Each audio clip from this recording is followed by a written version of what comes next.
Hello. Welcome back. Welcome if you're new. My name is Isaiah. I use he, it pronouns, and I like to talk about books, among other things. And today's video is very special. It's mostly just me indulging myself, to be honest. But a couple of people did ask for this video, so okay, I'm delivering. But this video is finally my collection of the Starless Sea. If you don't know, but at this point, how could you not know? My favorite book of all time is The Starless Sea by Erin Morgenstern, and I'm on a journey to collect all or as many editions as I can possibly collect. I currently have 10 editions. I was supposed to have 11 for this video, but it got lost in the mail, and I'm very upset about it, but we're not going to talk about it.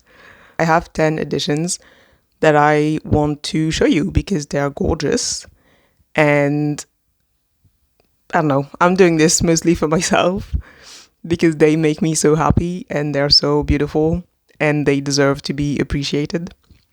I've got the Starless Sea jewelry with my bee ring. I don't know if this is focusing. Yeah, my little bee ring. And I've got my bee earrings. And yeah, let's just get straight into it. I don't like to rank them, but I do have some favorites out of these. So I will be going from my beloved editions to my absolute favorite editions. And so the first one that I'm going to show you is the Illumicrate special edition, which looks like this. It has a slip jacket, which I don't have because the person who sold it to me did not have it. But it looks like this. It has the bee key sword on the cover. Then the spine looks like this. And on the back, you have the quote, "Be somewhere else for a while," with the symbols again. And it's this gorgeous dark blue. The spine is this light blue color. It has a ribbon bookmark, like in the book already. The inside pages look like this, with a letter from Erin Morgenstern on the first page. So this is the Illumicrate edition. It's really pretty. I paid way too much for it, but we're not going to talk about this. But it's really pretty, it's a bit basic. I'm not a fan of the sprayed edges in just a simple color, and I don't think this color is the greatest, but the cover is gorgeous, so I'm not complaining. Then we have, I think, my most recent edition, which I showed you already, but it's worth showing it again. It's just a simple US paperback, nothing crazy about it. I had to add it to my collection, and it was very inexpensive on Vinted. And the cover definitely gives different vibes from all of the other covers, I think. But I think it gives that sort of like fairy tale, like classic fairy tale, vibe, which I really like. So I really like this edition. Then we have the softback edition, the US softback edition, which is from Doubleday. And I really like that design with all the keys. I think if you can see how dirty the cover is, not on me, but anyways, I really like this design with the keys. It's a bit simplistic, but I think it gets the job done. And yeah, it's pretty basic, but it's really nice. And yeah, I think the paperbacks, the two US paperbacks, like the softback and the paperback, I like the designs, but I think they don't convey the same sense of like magic and whimsy and gold, like the blue golden hues that immediately come to mind when I think of the Starless Sea. Then we have not this one. We have the UK hardback. I think this is the simple UK hardback. It does have the spray edges with the key, the sword, and the bee, which are really nice. Also, this cover it's one of my favorite covers out of the ones that I have. It's absolutely gorgeous. The gold, yeah, just both the front and the back are absolutely gorgeous. And then the spine as well is really nice with the sword. I love it. The hardback, like the underneath the dust jacket, is just black, so I'm not going to be showing it because I can't be hassled to take the dust jacket off. But yeah, it's just simple black. Otherwise, I would have showed it to you. But I really do love the inside pages. I have no idea if this is showing properly or not. But yeah, it's the library illustration with Zachary running out. I love it. Also, I just realized I never explained what the Starless Sea is about, for those of you who might not know. So I'm going to be reading the synopsis in a second. But yeah, simple UK hardback with the sprayed edges. One of my favorite copies. So yeah, synopsis. What the hell is this book about? You might be wondering, as you should. I'm just going to read you the synopsis on a copy. I don't know if they changed the synopsis. Okay, I don't think they haven't changed the synopsis on the new paperback, but they did change the quote at the beginning. And I don't know which one I want to read to you. I think I'm going to read you from the new one. So, it goes like this. We are all stardust and stories. When Zachary Rawlins stumbles across a mysterious book containing details from his own life among its pages, it leads him on a quest unlike any other. Following the clues inside, he is guided to a masquerade ball, a dangerous secret club, and finally, to an ancient subterranean library. What Zachary finds in this curious place is more than just a buried home for books and their guardians. It is a place of lost cities and seas, lovers who pass notes across time, and of stories whispered by the dead. But when the library is threatened, Zachary must race through its twisting tunnels and sweetly soaked shores, searching for the end of his story. Hello. Oh my god. Some little quotes from newspapers you might give credit to. The Times described it as a unique, mind-boggling fantasy. Stylist said of the author, Erin Morgenstern isn't just any writer, she's here to take you on a journey of wonder and imagination. The Sunday Express said this is a lush voyage through vividly detailed worlds. And The Guardian said the Starless Sea rejects older stories, it makes its own. So if that doesn't make you want to read this immediately, I don't want to say get out of here, but maybe do get out of here. I'm just kidding. Very much a no plot, just vibes book, but also it does have a plot. And it has cats and books and whimsical people and a gay main character, a black gay main character who is very funny.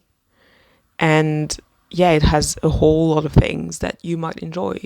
Anyways, the next is the US hardback. Yeah, so this is also by Doubleday. The dust jacket on this one is the same design as the US softbacked. So it's the one, the black gray one with the keys and the ribbons. It's somewhere in my shelves. I'm not going to go fishing for it, but it's fine because we can just admire this beauty. Yeah, I don't remember when I got this one or where. It might have been on Vinted. I don't remember, but it is just gorgeous. Hello. It looks like a vintage book from an old library. So I'm here for the vibes. The spine is not too extravagant, but it does the job, you know.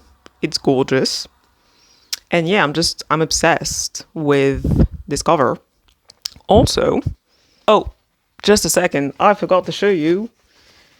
I'm a bad booktuber, guys. This hardback, the UK hardback, is signed. Yeah. Anyways, back to the US hardback. The inside pages are cute. They're really cute. Very simple collection of keys, but it's really cute. I love it. And the title page is black, which I really appreciate. I wish it was black all the way up and down, but you know, this is fine. It's pretty, so I don't really care. But yeah, this is the Doubleday US hardback. Then I have the exact same as the one that I showed before, but just it's the softback version. So this is the softback UK edition by hellohellohello, and it's the exact same cover as the hardback, the exact same spine, the exact same back cover, and it's so gorgeous. Okay, I'm obsessed with this one. I don't even, there's nothing else to say. I'm obsessed with this one. This cover is, I want to say, probably my favorite. Yeah. It's just so gorgeous. Simple, but gorgeous, gets the job done. Yeah. Then we have the new UK paperback. It's gorgeous. It's, the gold detail, absolutely beautiful. Interesting choice to put an owl on the cover. If you've read the book, you know why. But yeah, interesting choice to have bees and keys, but not swords, but to have an owl instead of a sword. Not sure who made this design choice, but I'm really happy with it because it's beautiful. Gorgeous cover, gorgeous cover. So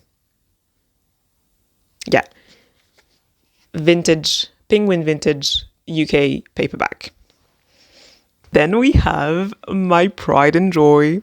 This is the UK hellohellohello hardback, but one of the Waterstone exclusives in dark blue. There's also a teal and a pink one. The edition that I was supposed to get, but which got lost in the mail, was the pink one. And it is famously hard to come by. And it was very inexpensive on Vinted, but then it got lost. So, yeah, really upset about that. But I still have my baby. Absolutely, absolutely gorgeous. Once again, with the bee key sword sprayed edges, gorgeous. Back is the same as the front. But I'm just obsessed with this. The inside pages are this gorgeous marbled black and blue design with some little bees scattered around. I'm not a fan of the bees but it's still very pretty. So yeah, 1 out of 3 of the Waterstones exclusive UK hardback. My prized possession, honestly. Absolutely, absolutely gorgeous. Then we have my other prized possession, and you guys are not ready. The one I'm about to show is a hardback that has a dust jacket that is lost somewhere in my shelves, but the dust jacket looks like this, okay? Mostly looks like this. And this is the Fairy Loot hardback, limited edition, which I got on Vinted for 35 euros when it was originally sold for, I think, 65 to 75 euros on the Fairy Loot website, but you couldn't get it alone. You had to buy the Starless Sea and the Night Circus set. And also it's famously hard to get your hands on the Fairy Loot exclusive editions, limited editions, if you're not already a customer, like if you don't already have a subscription to Fairy Loot. And then I found it on Vinted for 35 euros, so like shipping included. Hello, this beauty. Look at this cover. The details, the gold. Hello. I'm simply obsessed. Once again, with the sprayed edges, with the gorgeous, gorgeous design. And I'm obsessed particularly with the spine. Look at this beauty. Hello. Absolutely gorgeous. I wasn't sure I was going to love the black and white contrast from the cover and the edges, the sprayed edges, but I'm actually loving it.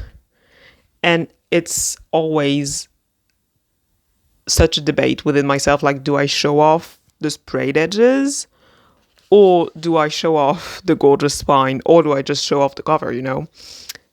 And I have limited space on my shelves, so I'm constantly rearranging my shelves. The version of my shelves that you saw at the beginning of the video is just the latest iteration of it. I'm changing it probably every 2 months or so because I'm always feeling like displaying yet another edition. So, but this one specifically, I always, like, how do you choose which part to show off? But yeah, it's absolutely gorgeous. Once again, it is signed. And oh my god, I am so happy with how it is signed. First of all, signed in gold pen. I am here for it. And the little bee doodle, are you kidding me? Adorable. And then the inside pages are just black, so nothing to see here.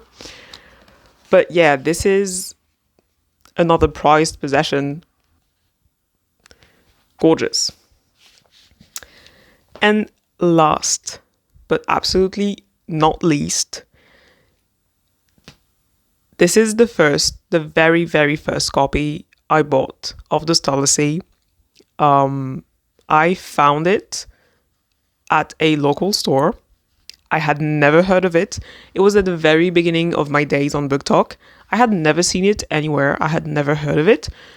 But, I was browsing the English book section and I came across this book and I was like, wow, the cover is beautiful. And I read the synopsis and I was like, that sounds weird and interesting, And I bought it, not knowing that it would become my favorite book of all time.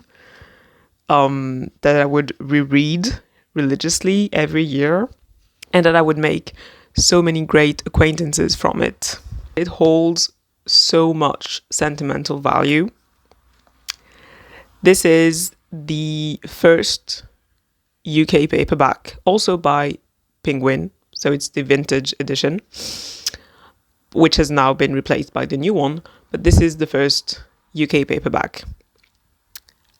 It's gorgeous, obviously. You know, absolutely beautiful. The spine is also very beautiful with this kind of marbled look. And the sword, I'm just obsessed with it. And then the back has the synopsis and the key. And yeah, it's very, very, very pretty. I couldn't get enough of this cover when I first bought it.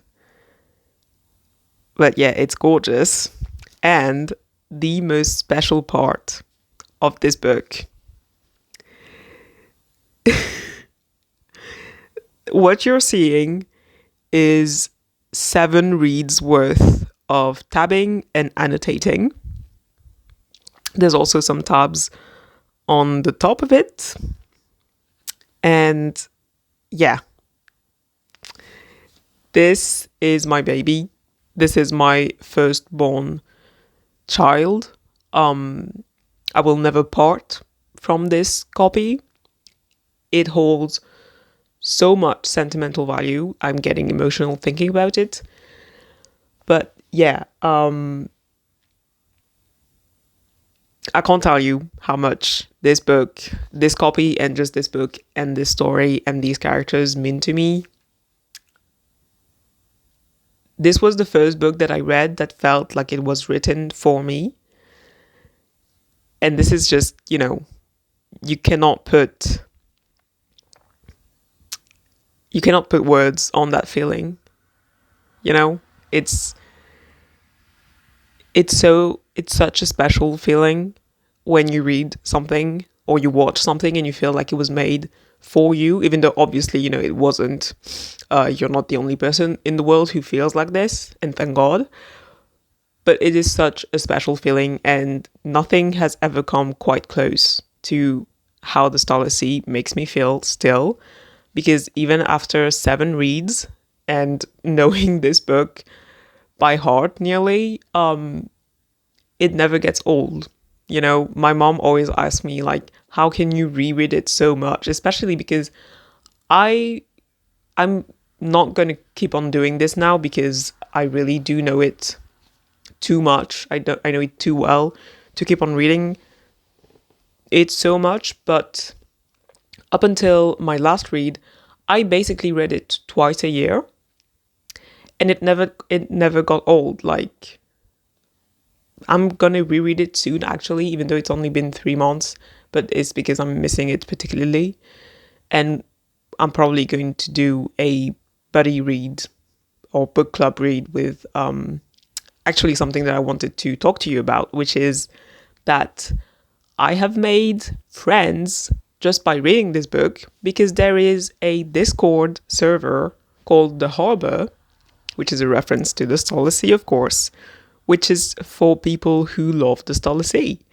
And so if you've read it, or if you're going to read it and you end up loving it, I will put the link to the Discord server in the description, and you can join us and have fun with a bunch of people who just adore the Starless Sea and the characters. And yeah, this book has brought me so much joy, so much whimsy, so much magic, and I made friends through this book. So there's nothing that can feel as good as this, I think, at least for me. But yeah, this is my very first copy, my beautiful first copy. It is very, very annotated, so I'm going to just go through it very quickly so you can see how much I've written in this book. It's ridiculous.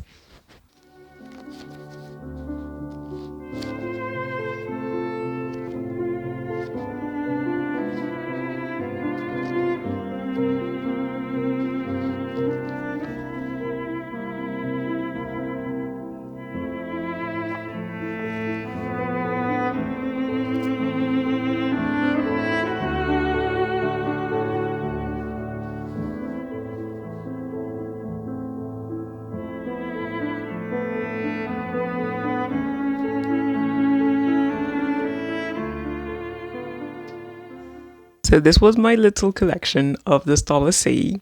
Um, Genuinely just me indulging myself with this video, but I hope you enjoyed it, even a tiny bit, and that you enjoyed me being emotional and excited about my collection of this gorgeous, gorgeous book. I know I usually end my videos with a poem from Mary Oliver, but considering this is my favorite book of all time and this is a video dedicated to it, I thought I would end by reading you a story, the story perhaps, from this book. I don't think it has a title, but this is the story about time and fate, and it is very special. So enjoy. Once, very long ago, time fell in love with fate. This, as you might imagine, proved problematic. Their romance disrupted the flow of time. It tangled the strings of fortune into knots. The stars watched from the heavens nervously, worrying what might occur. What might happen to the days and nights were time to suffer a broken heart? What catastrophes might result if the same fate awaited fate itself? The stars conspired and separated the two. For a while they breathed easier in the heavens. Time continued to flow as it always had, or perhaps imperceptibly slower. Fate wove together the paths that were meant to intertwine, though perhaps a string was missed here and there. But eventually, fate and time found each other again. In the heavens, the stars sighed, twinkling and fretting. They asked the moon her advice. The moon in turn called upon the Parliament of Owls to decide how best to proceed. The Parliament of Owls convened and discussed the matter amongst themselves night after night. They argued and debated while the world slept around them, and the world continued to turn, unaware that such important matters were under discussion while it slumbered. The Parliament of Owls came to the logical conclusion that if the problem was in the combination, one of the elements should be removed. They chose to keep the one they felt more important. The Parliament of Owls told their decision to the stars, and the stars agreed. The moon did not, but on this night she was dark and could not offer her opinion. So it was decided, and fate was pulled apart, ripped into pieces by beaks and claws. Fate's screams echoed through the deepest corners and the highest heavens, but no one dared to intervene, save for a small brave mouse who snuck into the fray, creeping unnoticed through the blood and bone and feathers, and took Fate's heart and kept it safe. When the furor died down, there was nothing else left of Fate. The owl who consumed Fate's eyes gained great sight, greater sight than any that had been granted to a mortal creature before.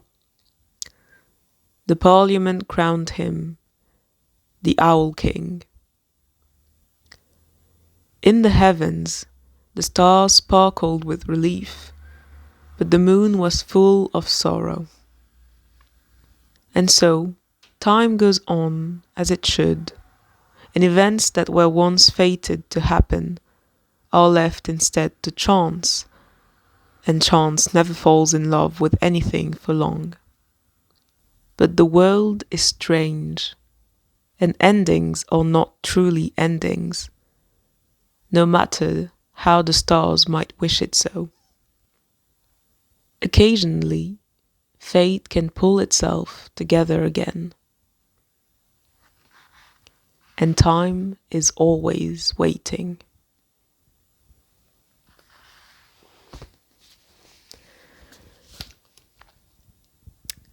If this does not make you want to read this book immediately, I have nothing else to tell you.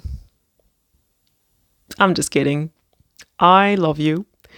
I hope you have a nice morning, evening, night, afternoon, lunchtime, dinner, breakfast, middle of the night, and anything else in between. And I will talk to you soon. Bye.